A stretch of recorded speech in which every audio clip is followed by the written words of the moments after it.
O Alzheimer é um distúrbio cerebral irreversível e progressivo que afeta a memória e as habilidades de pensamento e, em alguns casos, a capacidade de realizar as tarefas consideradas simples.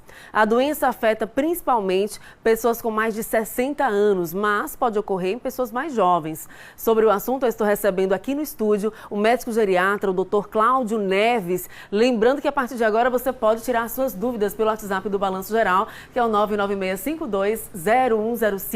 Na mensagem, ao enviar a sua pergunta, diga seu nome, seu sobrenome e a cidade onde você mora. Bom dia, doutor Cláudio, muito obrigada pela presença. Ele estava relatando aqui para mim que pegou um pouquinho de trânsito, estava chovendo um pouquinho, mas graças a Deus chegou aqui para participar com a gente. Bem-vindo. É um prazer, bom dia, Tamires. É um prazer estar participando aqui mais uma vez do Sistema Atalaia de Comunicação e falar de um tema que é de grande importância para a população, é de utilidade pública, que é a questão da doença de Alzheimer, da mente humana e de como cuidar e talvez ajudar as pessoas a terem uma prevenção melhor. Com certeza, muito bom tê-lo aqui. Vamos às primeiras participações aqui no telão do Balanço Geral. Bom dia. Bom dia, Tamires. Bom dia, doutor. Eu me chamo Elisângela Carvalho. Gostaria de saber quais as funções cognitivas afetadas pelo Alzheimer. Muito bem, muito boa pergunta. O Alzheimer, antes de tudo, aproveitando a oportunidade, é uma doença que ela inicia de forma bem insidiosa. É uma forma de diferenciar de outros tipos de demência, como a segunda causa de demência, que é a vascular. Ela acontece de forma mais brusca. Então, os sintomas de déficit cognitivo, as pessoas que estão nos assistindo, a déficit cognitivo é quando a mente começa a falhar e você tem várias funções que são comprometidas. Então, a cognição, a capacidade mental de raciocínio, memorização, cálculo, percepção, tudo isso está comprometido. Os sintomas iniciais geralmente são a dificuldade de memorização. A área do cérebro, o hipocampo, que é a área de aprendizagem do cérebro, começa a ficar comprometida, a pessoa começa a não aprender coisas novas mais com facilidade e falhar na lembrança de uma palavra, de um local, de uma memorização de colocou um objeto. Essas falhas são mais comuns, as falhas cognitivas no início da demência de Alzheimer. Essas falhas, elas geralmente são comuns em pessoas com mais de 70 anos, mas podem acontecer com pessoas mais jovens. A partir de qual idade a pessoa já começa a apresentar essas falhas na memória? Bom, é bom alertar aqui que nem toda falha de memória, gente, quer dizer que a pessoa tem Alzheimer. E é muito raro o Alzheimer abaixo de 60 anos. Você pode ter o Alzheimer precoce, mas é muito raro. Então, geralmente, a partir de 60, 65, é que você começa a ter uma incidência maior, 5%, e vai se aumentando a incidência. E a gente está vivendo mais, é bom lembrar, aumenta o número de pessoas octogenárias, nonagenárias, cresce no consultório pessoas vivendo cada dia mais, e a incidência de Alzheimer realmente é bem maior a partir dos 80 anos de idade, 85 anos. O ideal, sabendo que a gente está vivendo mais, é começar a ter o cuidado preventivo nessa situação. Perfeito. Vamos a mais participações aqui no telão do Balanço Geral? Bom dia. Bom dia, Tamires. Bom dia, doutor. Eu me chamo Neide Lima e gostaria de saber o que acontece no cérebro de uma pessoa com Alzheimer. Muito boa pergunta, gente. Gente, a doença de Alzheimer é caracterizada na alteração cerebral pela deposição de placas neurofibrilares, ou seja, você começa a ter uma reação inflamatória com uma cicatrização, fibrose, com suas cicatrizes microscópicas que atrapalha a conexão entre os neurônios. Os neurônios ficam sem poder se conectar e você começa a ter a falha da função cerebral. Isso é diferente da demência vascular, onde acontece os microinfartos cerebrais, você tem a morte dos neurônios. Então a gente tem que lembrar isso. Então a questão dessa deposição de fibras, elas são praticamente irreversíveis. Por isso que até então a gente não tem a cura do Alzheimer. O importante é fazer a prevenção, porque desmanchar depois dessas cicatrizes fica difícil. Uhum. Prevenir, né? Como prevenir? Como prevenir? Grande pergunta também. Essa tinha que vir realmente de você, então foi ótima. É o mais importante. Como a gente não tem a cura, é importante lembrar aqui, gente, que já tem estudos mostrando que a gente pode prevenir até 50% o surgimento de Alzheimer. Tem vários estudos mostrando que a gente pode postergar as pessoas que têm uma predisposição o surgimento de Alzheimer. E como fazer isso? Essa é a pergunta talvez mais importante do programa que a gente tem que trazer aqui. O estímulo cerebral, a ginástica cerebral. A dica para as pessoas que estão se preparando para aposentar, planejar ocupar a mente. A gente valorizar o estímulo cognitivo, continuar aprendendo, não parar depois que aposentar. Valorizar os grupos de convivência de idosos, que é um instrumento social que tem no país, em todas as prefeituras. É um modelo de atenção à pessoa idosa, grupo de convivência onde as pessoas se reúnem 2 vezes à tarde. Profissionalizar esses grupos para que as pessoas aprendam atividades ocupacionais que possam continuar estimulando a mente em casa. A gente tem que profissionalizar isso. As pessoas podem aprender uma língua nova, uma atividade nova, gerar até renda, como tem gerado e crescido os idosos depois da aposentadoria. Essa atividade não só vai trazer benefício econômico, como vai proteger seu cérebro. E aí uma dica importante, muito importante, gente. No consultório a gente constata a verdade. Olhe com o que a ciência diz. A gente sabe há muitos anos que a doença de Alzheimer aumenta a incidência de depressão. Hoje a gente sabe que a depressão é um fator de risco para Alzheimer. A incidência de pessoas com alteração de humor, depressão mesmo leve, é grande. Então as pessoas que estão envelhecendo, cuidem do humor, tratem, não guardem depressão. Ela também aumenta o risco de Alzheimer. O envelhecimento, ele causa essas alterações de humor, né?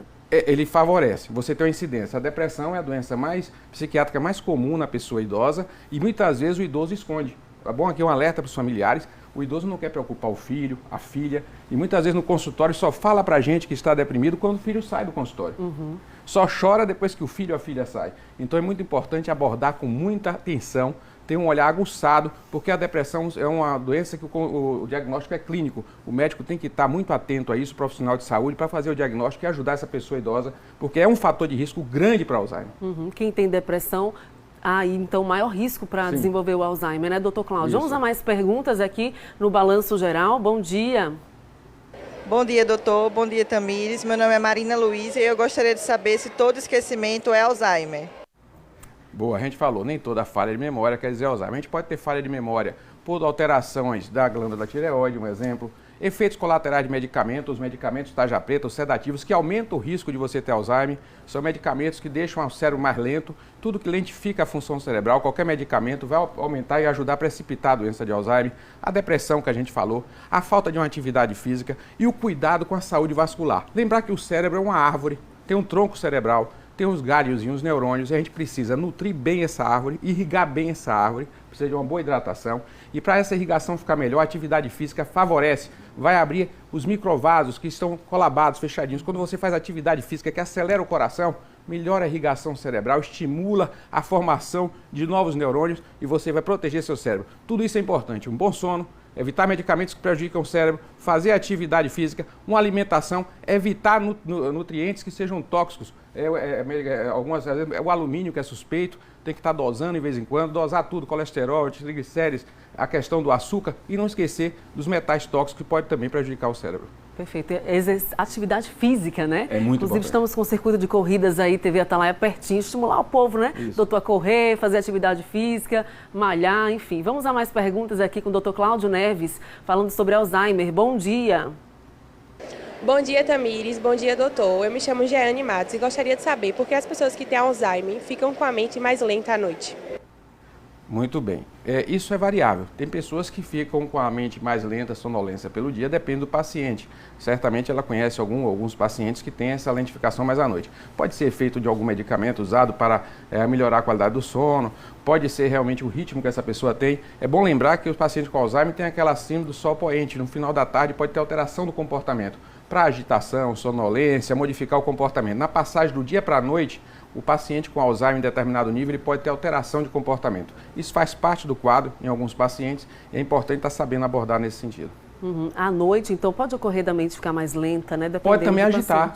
Pode agitar. Pode também, ao invés de ficar mais lenta, ele ter agitações, ele estranhar as luzes, ele não mais perceber, não saber o que é dia, não saber o que é noite, em determinada fase mais avançada, o paciente começa a ter distúrbio de comportamento e às vezes agitar nessas fases. Oh, entendi. Por isso que é tão difícil para a família lidar, né, com essas variações. Vamos a mais perguntas aqui no telão do Balanço Geral. Bom dia. Bom dia, Tamires. Bom dia, doutor. Meu nome é Alberto Santos e eu queria saber como estimular o cérebro de uma pessoa com Alzheimer. Estávamos conversando sobre isso agora há pouco, né? Isso. Como estimular o cérebro... Aliás, falamos sobre como prevenir. Como prevenir. Agora, como estimular o cérebro de uma pessoa que já tem Alzheimer? Muito bem. Para isso, a gente tem a chamada terapia ocupacional. Eu falei dos grupos de convivência, que é um mecanismo de atenção à pessoa idosa que funciona em todo o país, formalizado na Secretaria Municipal de Ação Social, que a gente estimula que os municípios integrem com a saúde. A gente tem um protocolo integrando a saúde dos municípios com os grupos de convivência da ação social para otimizar isso e a gente ter realmente uma maior eficácia no tratamento e na prevenção. O estímulo cognitivo, você deve tentar aprender coisas novas, arte terapia, né? Você a psicomotricidade, atividade física, como você vai trabalhar ritmos, você vai trabalhar movimentos em que o paciente, o idoso tenha que aprender novos movimentos, tudo que traz um novo aprendizado vai favorecer realmente a retardar o avanço da doença ou o surgimento. Perfeito. Doutor Cláudio Neves, a gente quer agradecer a sua participação aqui no Balanço Geral com a gente, levando muita informação para os nossos telespectadores, promovendo a saúde, porque é isso que a gente faz aqui no Fala Doutor, é promover a saúde por meio da informação. Muito obrigada. Eu que agradeço, que Deus nos abençoe e vamos prevenir Alzheimer, lembrando que a fé também favorece um bom comportamento na prevenção. Obrigada, doutor. Bom dia. Bom dia.